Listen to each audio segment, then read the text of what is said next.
충격적인 사실입니다. 영국의 심리학 교수가 한 이 말이 전 세계에 퍼져나갔습니다. 한국의 이 능력은 인간의 능력을 초월했습니다. 과학적으로 설명이 어렵네요. 도대체 어떤 능력이길래 이토록 놀란 것일까요? 제 이름은 올리버 그랜트입니다. 저는 영국에서 온 심리학 교수이고 오늘 저는 한국 서울에 막 도착했어요. 비행기에서 내리는 순간 저의 심장이 설렘으로 빠르게 뛰었어요. 여기 공기는 다르게 느껴져요. 에너지와 가능성으로 가득 차 있어요. 인천국제공항에 오신 것을 환영합니다. 스피커에서 친절한 목소리가 안내했어요. 저는 제 여행 가방을 들고 주변을 둘러봤어요. 모든 것이 너무 깨끗하고 현대적이네요. 영국 런던의 공항들은 보통 붐비고 약간 혼란스러운데 여기는 수천 명의 여행객들이 있는데도 모든 것이 완벽하게 흘러가는 것 같아요. 저는 한국인들이 빨리빨리 문화라고 부르는 특별한 것을 연구하기 위해 한국에 왔어요. 이 표현은 서둘러 또는 빠르게라는 뜻이에요. 저는 한국인들이 왜 그렇게 빠르게 움직이고 일을 그렇게 효율적으로 처리하는지 이해하고 싶어요. 정말 모든 사람들이 서두르고 있을까?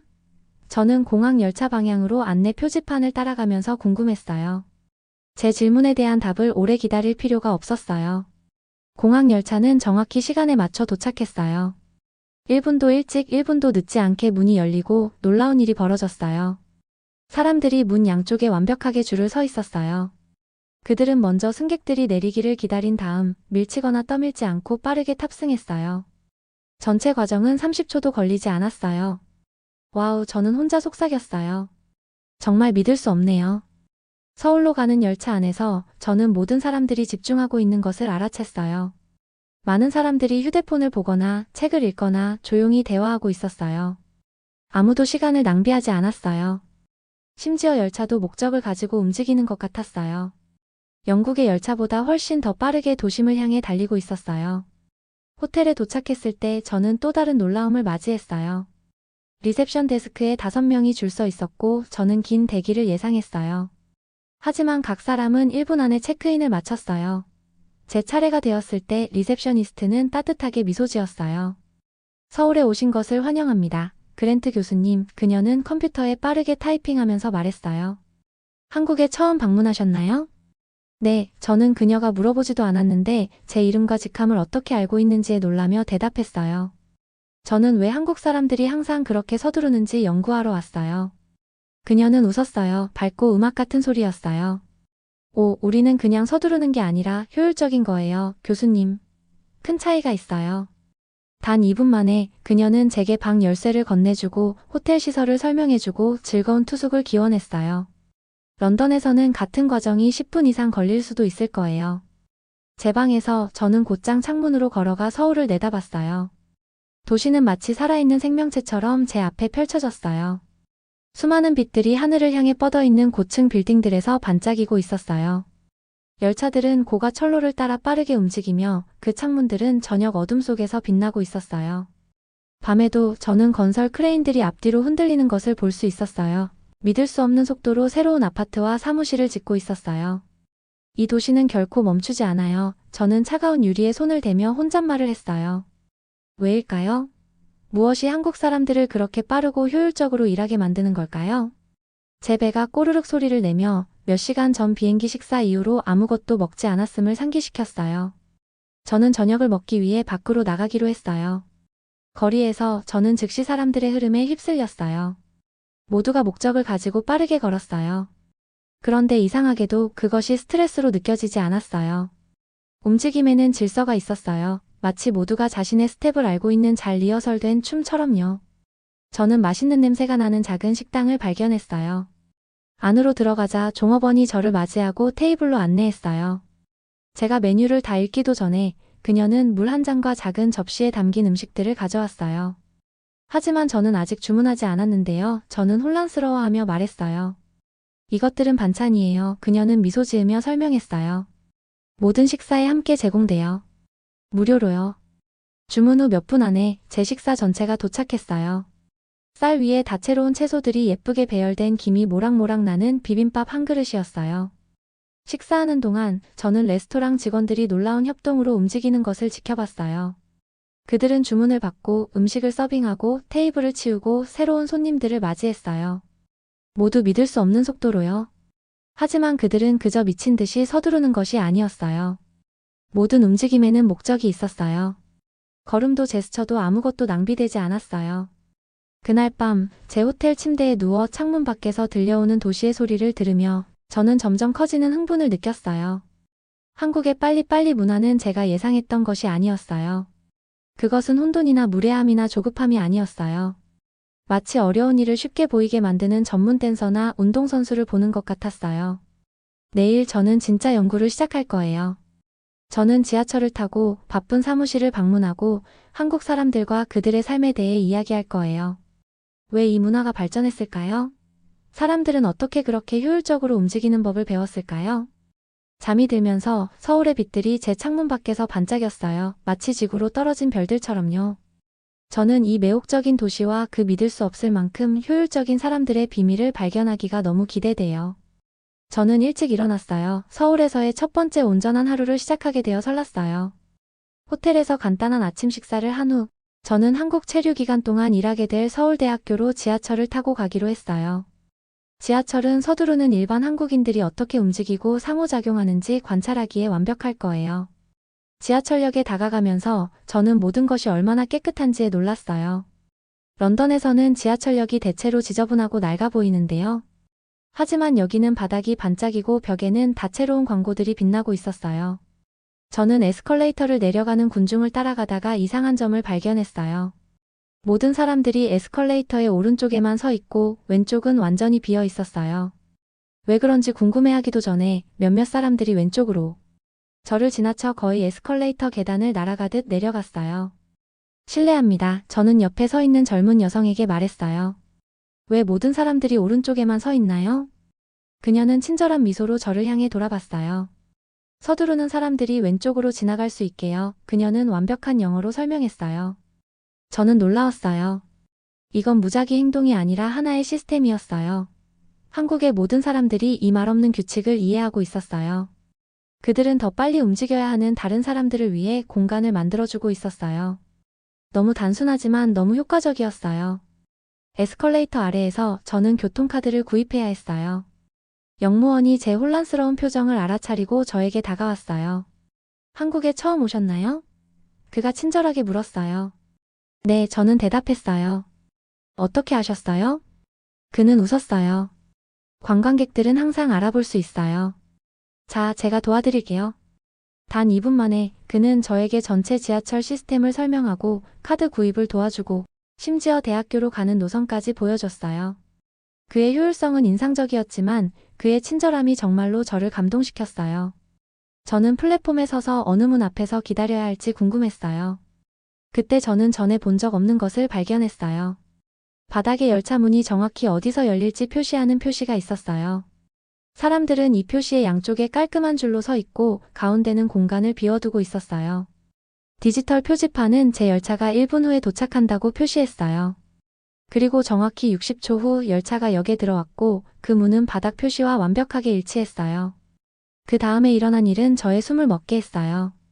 문이 열리고 승객들이 두 줄로 깔끔하게 내렸어요. 그런 다음 우리 기다리는 사람들도 똑같이 질서정연하게 들어갔어요. 수백 명의 사람들이 열차에서 내리고 타는 전체 과정이 30초도 채 걸리지 않았어요. 녹음된 목소리가 각 역을 한국어와 영어로 명확하게 안내했어요. 디지털 화면은 다음 역이 어디인지와 문이 어느 쪽으로 열릴지 보여줬어요. 모든 것이 여정을 최대한 부드럽고 효율적으로 만들기 위해 설계되어 있었어요. 몇 정거장 후 임신한 여성이 열차에 탔어요. 즉시 한 젊은 남자가 일어나서 자리를 양보했어요. 그녀는 감사의 표시로 살짝 고개를 숙이고 앉았어요. 저는 이 단순한 친절한 행동을 관심 있게 지켜봤어요. 서두르는 와중에도 한국인들은 여전히 배려할 시간을 가지고 있었어요. 20분 후 저는 제 정류장에 도착했어요. 열차에서 나와 대학교로 가는 표지판을 따라가면서 저는 제가 본 것에 대해 계속 생각했어요. 한국의 지하철 시스템은 단지 빠른 것이 아니라 사려 깊게 설계되었고 놀랍게도 인간적이었어요. 대학교로 가는 길에 저는 목이 말라서 캠퍼스 근처의 카페에 들렀어요. 저는 약 10명의 줄에 합류했고 긴 대기를 예상했어요. 놀랍게도 10명의 고객 모두가 5분 이내에 서비스를 받았어요. 손님, 아이스 아메리카노 나왔습니다. 바리스타가 제가 주문한 지 정확히 2분 후에 커피를 건네주며 말했어요. 정말 빨랐네요. 저는 감탄했어요. 어떻게 그렇게 하세요? 바리스타는 웃었어요. 연습이 완벽을 만들어요. 빠르게 하는 연습을 많이 했어요. 저는 커피를 가지고 창가에 자리를 잡았어요. 수업을 향해 서두르는 학생들을 지켜보면서 저는 그들이 서두르는 와중에도 대부분이 여전히 다른 사람들을 위해 문을 잡아주거나 친구들이 따라오기를 기다리기 위해 잠시 멈추는 것을 알아챘어요. 옆 테이블에 있는 학생들 그룹이 프로젝트에 대해 토론하고 있었어요. 그들은 빠르게 말하고 서로의 문장을 마무리하고 몇 초 안에 결정을 내렸어요. 긴 토론이나 논쟁은 없었어요. 그저 빠른 아이디어와 다음에 무엇을 할지에 대한 즉각적인 합의만 있었어요. 영국의 학생들과는 너무 다르네 저는 생각했어요. 그들은 프로젝트의 어느 부분을 누가 해야 할지 결정하는데 수업 시간 전체를 썼는데 커피를 마시면서 저는 빨리빨리 문화에 대한 제 이해가 매 순간 변하고 있다는 것을 깨달았어요. 그것은 단지 물리적인 속도에 관한 것이 아니었어요. 그것은 정신적인 신속함에 관한 것이기도 했어요. 끝없는 고민 없이 결정을 내리는 능력이요. 저는 노트북을 꺼내서 제 관찰 결과를 적기 시작했어요. 한국인들은 모든 사람이 효율적으로 움직일 수 있게 도와주는 시스템을 만들어요. 그들은 서두를 때도 배려심이 있어요. 그들은 결정을 빠르게 내려요. 그들은 긴 논의 없이도 자연스럽게 함께 일해요. 하지만 가장 큰 질문은 여전히 남아있어요. 왜? 무엇이 한국인들로 하여금 이렇게 효율적일 수 있는 놀라운 능력을 발전시키게 했을까요? 그것은 그들의 역사에 있는 무언가일까요? 아니면 그저 시간이 지남에 따라 발전된 그들 문화의 일부일까요? 저는 커피를 다 마시고 그 어느 때보다 호기심이 생겼어요. 한국 생활의 이 매혹적인 측면에 대해 배울 것이 훨씬 더 많아요. 내일 저는 한국에서 20년 동안 일한 프랑스 사업가를 만날 예정이에요. 아마도 그가 이 놀라운 문화의 뿌리를 이해하는 데 도움을 줄 수 있을 거예요. 오늘은 서울에서의 세 번째 날이고 저는 중요한 만남이 예정되어 있어요. 저는 은퇴하기 전에 한국에서 20년 동안 일했던 프랑스 사업가인 이반 모리슨을 만날 예정이에요. 저는 그가 저보다 훨씬 오래 여기서 살았던 외부인의 관점에서 빨리빨리 문화에 대해 더 이해하는 데 도움을 줄 수 있기를 바라요. 우리는 인사동의 역사적인 지역에 있는 전통 찻집에서 만나기로 했어요. 제가 좁은 골목길을 통과하면서 아침 공기가 상쾌하고 시원하게 느껴졌어요. 높은 고층 빌딩이 있는 서울의 초현대적인 부분들과는 달리 인사동은 마치 시간을 거슬러 가는 느낌이었어요. 수공예품을 파는 작은 상점들이 거리를 따라 늘어서 있었어요. 길거리 음식의 향기가 공기를 가득 채웠어요. 저는 작은 정원 뒤에 숨겨진 찻집을 찾았어요. 그것은 곡선형 지붕과 종이 창문이 있는 아름다운 목조 건물이었어요. 내부는 전통적인 지프로 덮여 있었고 낮은 나무 테이블이 방 전체에 배치되어 있었어요. 저는 바로 이반을 발견했어요. 그는 은발과 웃음주름으로 가득한 친근한 얼굴을 가진 나이든 남자였어요. 그는 저에게 손을 흔들며 그의 테이블로 불렀어요. 그랜트 교수님, 환영합니다. 그가 일어서서 제 손을 잡으며 말했어요. 이곳을 찾는데 어려움은 없으셨나요? 전혀요. 저는 대답했어요. 올리버라고 불러주세요. 우리는 낮은 테이블에 있는 쿠션 위에 앉았어요. 서버가 우리에게 차 한 주전자와 손잡이가 없는 작은 컵을 가져왔어요. 차는 볶은 곡물과 꽃향기가 났어요. 만나주셔서 감사합니다. 이반, 저는 차를 따르면서 말했어요. 저는 한국에서 모든 것이 움직이는 속도에 매료되었어요. 이반은 미소 지었고 그의 눈가에 주름이 잡혔어요. 제가 처음 한국에 왔을 때 저는 당신과 똑같았어요. 그 속도에 완전히 충격을 받았죠. 프랑스에서 우리는 항상 속도보다 품질이라고 말하죠. 2시간의 점심 휴식은 보통이에요. 하지만 여기 한국에서는 그가 웃었어요. 15분이면 가능하지요. 어떻게 적응하셨어요? 저는 차를 홀짝이며 물었어요. 쉽지 않았어요. 이반이 인정했어요. 하지만 시간이 지나면서 저는 한국인들이 그저 서두르기 위해 서두르는 것이 아니라는 것을 이해하게 되었어요. 그들은 속도와 품질 모두를 달성할 수 있는 효율적인 시스템을 만든 것이죠. 그게 바로 제가 알아차린 점이에요. 저는 흥분해서 말했어요. 모든 것이 너무 잘 조직된 것 같아요. 이반은 고개를 끄덕였어요. 한국 기업들은 모든 불필요한 단계를 없애요. 프랑스에서는 우리가 10층 건물을 짓고 싶으면 3년이 걸릴 수도 있어요. 한국에서는 그들이 10층 건물을 단 몇 달 만에 지을 수 있어요. 제 눈이 놀라움으로 커졌어요. 대단하네요. 하지만 질이 떨어지지 않을까요? 그게 바로 가장 놀라운 점이에요. 이반이 앞으로 몸을 기울이며 대답했어요. 한국의 건설은 훌륭해요. 그들의 제품은 최고급이에요.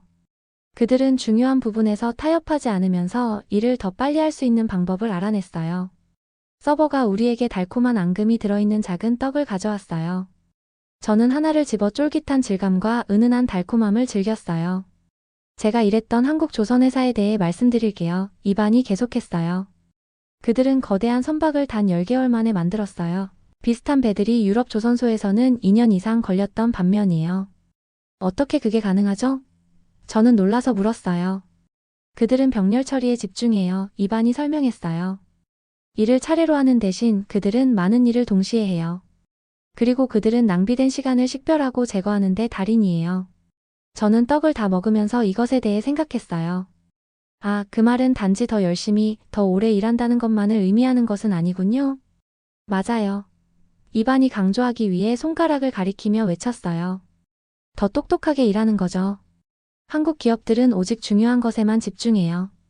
그들은 우리가 프랑스에서 할 수 있는 것처럼 끝없이 논쟁하는 대신 빠르게 결정을 내려요. 저는 그것을 지하철에서 알아챘어요. 저는 그에게 말했어요. 모든 것이 사람들이 효율적으로 움직일 수 있도록 설계되어 있어요. 그리고 어제 카페에서 저는 그들이 커피의 질을 유지하며 얼마나 빠르게 고객들에게 서비스를 제공하는지 봤어요. 이반은 동의하며 고개를 끄덕였어요. 제가 처음 한국에 왔을 때 가장 감명받은 것이 뭔지 아세요? 한국 전쟁 후 그들이 얼마나 빨리 나라를 재건했는지요. 1950년대의 한국은 세계에서 가장 가난한 나라 중 하나였어요. 서울은 대부분 폐허였어요. 지금 보세요. 지구상에서 가장 선진화된 도시 중 하나예요. 저는 제가 탐험해온 빛나는 도시가 폐허로 변해 있었다고 상상해봤어요. 단 몇 세대 만에 얼마나 많은 것이 변했는지 믿기 어려웠어요. 당신은 그 역사가 빨리빨리 문화와 연결되어 있다고 생각하세요? 저는 물었어요. 이반의 얼굴이 진지해졌어요. 의심의 여지 없이요. 나라가 파괴되고 국민들이 굶주리고 있다면 무엇을 해야 할까요? 둘 중 하나예요. 빨리 움직이거나 멸망해야 해요. 그의 말은 제 등골을 오싹하게 했어요. 저는 한국의 효율성이 그러한 역사적 사건들에 뿌리를 두고 있을 수도 있다고 생각하지 않았어요. 그뿐만 아니에요. 이반이 계속했어요. 한국은 항상 생존하기 위해 빠르고 적응력이 있어야 했어요. 강력한 이웃들로 둘러싸인 작은 나라였기 때문이죠. 독립을 유지하기 위해 똑똑하고 효율적일 필요가 있었어요. 우리는 잠시 침묵 속에 앉아 차를 홀짝였어요. 저는 한국 문화에 대한 깊은 무언가를 이해하기 시작하는 느낌이 들었어요. 빨리빨리 마인드셋은 단지 독특한 문화적 특성이 아니라는 것이요. 그것은 깊은 역사적 뿌리를 가진 생존 전략이에요. 한 가지 더 이반이 우리가 떠날 준비를 하면서 말했어요. 한국의 속도는 성급하거나 부주의한 것이 아니에요. 그것은 시간을 그들의 가장 귀중한 자원으로 여기는 것에 관한 거예요. 역사적으로 그들이 겪어온 일 이후에 한국인들은 시간이 결코 낭비되어서는 안 된다는 것을 깨달은 것이죠. 빨리빨리 문화에 대한 제 이해가 깊어지고 있어요. 그것은 단지 빨리 움직이는 것에 관한 것이 아니라 매 초를 소중히 여기고 그것을 최대한 활용하는 것에 관한 거예요. 하지만 저는 여전히 이 문화가 특히 전쟁과 재건의 어려움을 경험하지 않은 젊은 세대들에게 어떻게 영향을 미치는지에 대한 질문이 있어요. 내일 저는 김민재라는 젊은 기업가를 만날 예정이에요. 저는 한국의 유명한 속도 문화에 대한 그의 관점이 어떨지 궁금해요. 그것이 새로운 세대와 함께 변하고 있을까요? 아니면 여전히 그 어느 때보다 중요할까요? 새로운 만남에 대한 기대를 안고 저는 서울의 가장 현대적인 곳인 강남으로 향하고 있어요. 김민재 씨를 만나기 위해서요. 그는 패스트트랙 테크라는 성공적인 기술 스타트업을 운영하는 젊은 한국인 기업가예요. 택시가 저를 구름에 닿을 것 같은 매끈한 유리 건물 앞에 내려줬어요. 내부에는 광택이 나는 대리석 바닥과 현대적인 예술 작품으로 로비가 빛나고 있었어요. 안내원이 저를 엘리베이터로 안내했는데 그것이 너무 빠르게 위로 올라가서 제 귀가 먹먹해졌어요.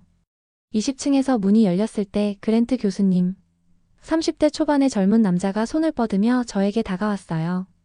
김민재 씨는 청바지와 파란색 버튼업 셔츠를 캐주얼하게 입고 있었어요. 패스트 트랙 테크에 오신 것을 환영합니다. 그가 제 손을 단단히 잡으며 말했어요. 이야기하기 전에 먼저 보여드릴게요. 우리가 사무실을 걸어 다니는 동안 저는 이상한 점을 발견했어요. 편안한 분위기에도 불구하고 모든 사람이 자신의 일에 믿을 수 없을 정도로 집중하는 것 같았어요. 낭비되는 움직임도 불필요한 잡담도 없었어요. 당신의 회사는 정확히 무엇을 하나요? 프로그래머들이 키보드를 격렬하게 두드리고 있는 방을 지나면서 저는 물었어요. 우리는 회사들이 더 효율적으로 일할 수 있도록 돕는 AI 시스템을 개발하고 있어요. 민재가 설명했어요. 우리 소프트웨어는 인간이 몇 시간 또는 며칠 걸릴 수 있는 일을 몇 초 안에 할 수 있어요. 우리는 서울 스카이라인이 내려다 보이는 큰 창가에 멈췄어요. 그 전망은 숨이 멎을 정도였어요. 당신의 사무실은 놀라워요. 저는 말했어요. 하지만 환경이 너무 캐주얼함에도 불구하고 모든 사람이 매우 집중적으로 일하고 있네요. 민재는 미소를 지었어요. 우리는 여기에 미래의 직장을 만들려고 노력했어요. 우리는 일주일에 4일만 일해요. 4일이요? 저는 충격을 받았어요. 하지만 어떻게 모든 일을 다 끝내나요? 저는 한국 기업들이 긴 근무 시간으로 알려져 있다고 생각했어요. 그는 웃었어요. 근처 직원들의 미소를 자아내는 밝은 소리였어요. 그건 옛날 사고방식이에요. 우리는 단지 빨리 일하는 것이 아니라 똑똑하게 일하는 거예요. 우리 직원들은 4일 동안 집중적으로 일을 처리해서 5일보다 더 생산적이에요. 우리는 그의 사무실로 계속 이동했어요. 한쪽 벽에는 회사 프로젝트에 대한 실시간 데이터를 보여주는 디지털 스크린이 있었어요. 커피 드실래요? 우리가 앉으면서 민재가 물었어요. 우리 커피 로봇은 매번 완벽한 한 잔을 만들어요. 그의 책상에 있는 버튼을 누르자 구석에 있는 작은 로봇이 살아났어요. 그것은 콩을 갈고 물을 데우고 1분 이내에 우리에게 2잔의 완벽한 커피를 전달했어요. 효율성 커피네요. 저는 감사하게 컵을 받으며 웃었어요. 빨리빨리 문화는 단지 서두르는 것에 관한 게 아니에요. 민재가 열정적으로 말했어요. 그것은 지속적인 개선에 관한 거예요. 제 조부모님 세대는 전쟁 후에 아무것도 없는 상태에서 이 나라를 건설했어요. 제 부모님 세대는 한국을 기술 강국으로 만들었어요. 이제 제 세대는 속도와 웰빙의 균형을 맞추려고 노력하고 있어요. 저는 커피를 홀짝이며 어제 이반이 저에게 말한 것에 대해 생각했어요. 그래서 문화가 진화하고 있군요. 정확해요. 민재는 눈을 반짝이며 외쳤어요. 우리는 효율성은 유지하지만 소지는 버리고 있어요. AI와 스마트 시스템을 사용하면 실제로는 덜 일하면서도 더 많은 것을 성취할 수 있어요. 그는 일어서서 저에게 다른 방으로 따라오라고 손짓했어요. 안에는 큰 화면들이 다채로운 그래프와 차트를 보여주고 있었어요. 이것들은 우리의 혁신 중 일부예요. 민재가 자랑스럽게 설명했어요. 이 시스템은 고객 서비스 요청을 분 단위가 아닌 초 단위로 처리해요. 이것은 최소한의 인간 감독으로 공장 생산을 관리해요. 그리고 이 배송 프로그램은 서울 어디든 이 시간 이내에 패키지를 배달할 수 있어요. 저는 놀라웠어요. 모든 것이 너무 효율적이네요. 그게 한국식이에요. 민재가 말했어요. 하지만 제 세대와 제 부모님 세대의 차이점은 우리가 단지 더 빠르게가 아니라 삶을 더 좋게 만들기 위해 기술을 사용하고 있다는 거예요. 그는 저에게 그의 회사의 AI 시스템이 어떻게 교통 패턴을 예측하여 배송 기사들이 가장 빠른 경로를 찾도록 돕는지 보여줬어요. 또 다른 프로그램은 모든 사람이 프로젝트 마감일을 충족하면서도 충분한 휴식을 취할 수 있도록 직원 일정을 관리해요. 과거에는 빨리빨리가 자정까지 일한다는 의미였어요. 우리가 그의 사무실로 돌아오면서 민재가 설명했어요. 이제 그것은 오후 5시에 집에 갈 수 있도록 더 똑똑하게 일한다는 의미예요. 당신의 부모님은 어떠세요? 저는 물었어요. 그들은 당신의 4일 근무제를 응원하시나요? 민재의 표정이 부드러워졌어요. 처음에는 아니었어요. 제 아버지는 평생 일주일에 6일을 일하셨어요. 그는 제가 게으르다고 생각하셨죠. 그가 미소를 지었어요. 하지만 우리 회사의 성공을 보시고 생각을 바꾸셨어요. 이제 그는 우리가 더 나은 방법을 찾은 것을 자랑스러워하세요. 우리의 미팅이 끝나갈 무렵 민재는 마지막 생각을 공유했어요. 그랜트 교수님, 한국의 빨리빨리 문화의 미래는 더 빨리 움직이는 것이 아니라 더 지능적으로 앞으로 나아가는 것이에요. 우리는 부모님과 조부모님이 우리를 위해 만든 기회를 최대한 활용함으로써 우리의 역사를 존중해요. 저는 새로운 아이디어로 머리가 윙윙거리며 패스트 트랙 테크를 떠났어요. 빨리빨리 문화는 시간 속에 얼어붙은 것이 아니라 각 세대와 함께 진화하고 있어요. 민재와 그의 팀은 효율성이 반드시 웰빙을 포기해야 하는 것은 아니라는 것을 증명하고 있어요. 오늘은 한국에서의 마지막 주이고 저는 아마도 가장 중요한 만남을 가질 예정이에요. 대학의 동료를 통해 저는 80세의 박 씨라는 할아버지와 그의 50세 된 딸을 소개받았어요. 그들은 저를 서울의 분주한 중심에서 벗어난 조용한 동네에 있는 그들의 집으로 초대했어요. 제 택시는 작은 집들이 늘어선 좁은 거리를 통과하여 기와 지붕과 나무문이 있는 전통적인 한국 가옥에 도착했어요. 그것은 주변의 더 현대적인 건물들 사이에서 두드러졌어요. 마치 현재 속에 보존된 과거의 한 조각처럼요. 그녀가 따뜻한 미소로 문에서 저를 맞이했어요. 환영합니다, 그랜트 교수님.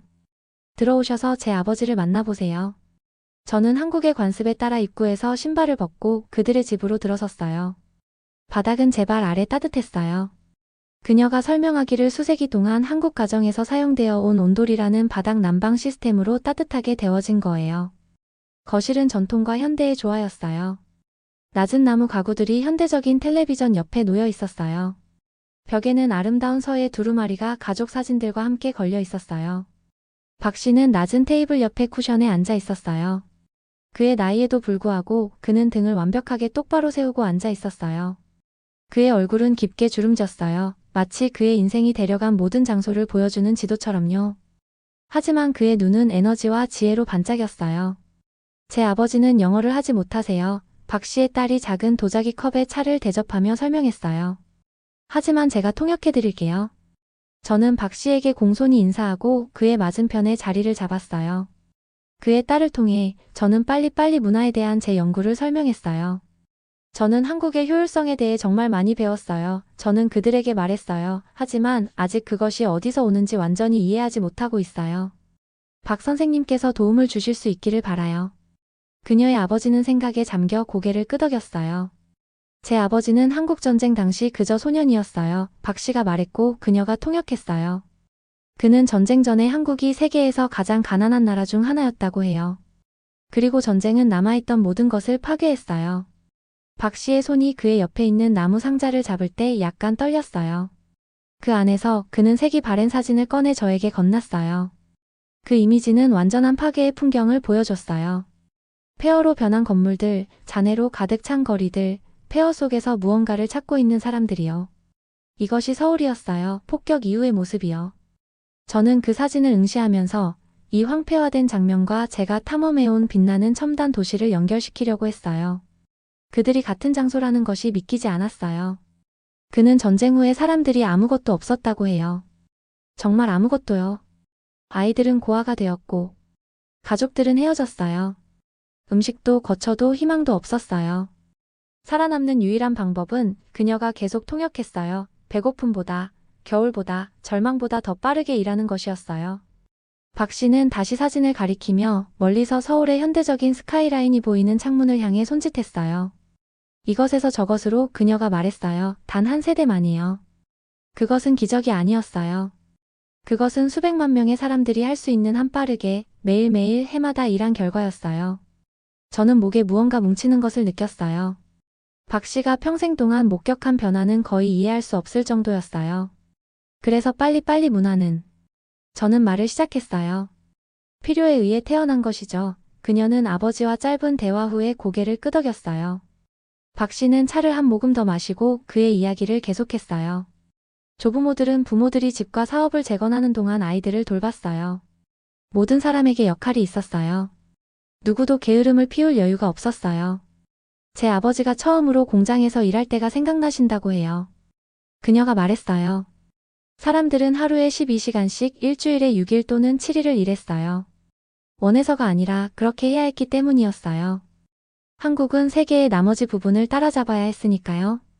박 씨의 눈은 그 어려운 시기를 회상하면서 멀리 보았어요. 아버지는 당신이 한국인이 어딘가로 서두르는 것을 볼 때마다 그들이 그의 세대가 배운 교훈을 간직하고 있다는 것을 기억하라고 해요. 시간은 소중하고 내일은 보장되지 않는다는 것을요. 저는 제가 한국에서 관찰한 모든 것을 생각했어요. 효율적인 지하철 시스템, 식당에서의 빠른 서비스, 비즈니스에서의 신속한 의사결정. 이제 저는 이러한 것들을 단지 문화적 특이함이 아니라 역사에 의해 패배하기를 거부한 사람들의 살아있는 유산으로 보게 되었어요. 박 선생님이 겪은 어려움을 경험하지 않은 미래 세대들과 함께 빨리빨리 문화가 계속될 것이라고 생각하시나요? 그녀는 제 질문을 통역했고 박 씨는 대답하기 전에 오랫동안 생각했어요. 그의 응답은 길고 사려 깊었어요. 그는 각 세대가 자신만의 도전에 직면한다고 말씀하세요. 그녀가 번역했어요. 그의 세대는 파괴된 나라를 재건해야 했어요. 그의 자녀 세대는 경제적 번영을 창출해야 했어요. 그의 손자 세대는 이제 그들이 물려받은 부유한 국가에서 균형과 의미를 찾아야 해요. 박 씨는 진지한 표정으로 뭔가를 더 추가했어요.